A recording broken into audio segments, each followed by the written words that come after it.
जय जय गुणवंत मित्रांनो, मी तुमचा पीयूष ब्लॉगर. तर आजच्या नवीन ब्लॉग मध्ये तुमचं स्वागत. आंघोळ करून आपण सकाळी तयार होऊन मग आपण मूर्तीची आंघोळ मग साफसफाई करायला लागलो. आपण मूर्तीची आंघोळ वगैरे की निघालो आपण पाईप आणण्यासाठी. हे आहे रेल्वेचे कर्मचारी, याच्याजवळून आपण पाईप घेतलेला आहे. चला आता जाऊ घराच्या इकडे.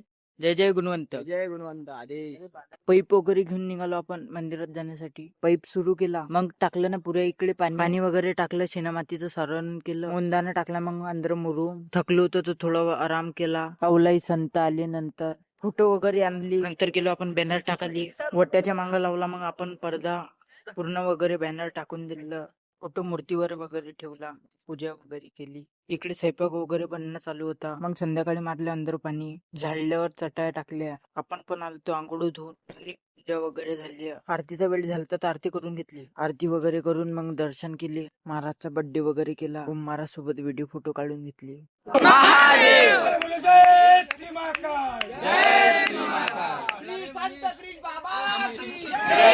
पहिले तर महाराज लोक बसले जेवायले, मग नंतर बसले पाहुणे जेवायले, मग नंतर बसलो आपण जेवण करायला. जेवण करून थोडा आराम केली मित्रांनो आम्ही भजन.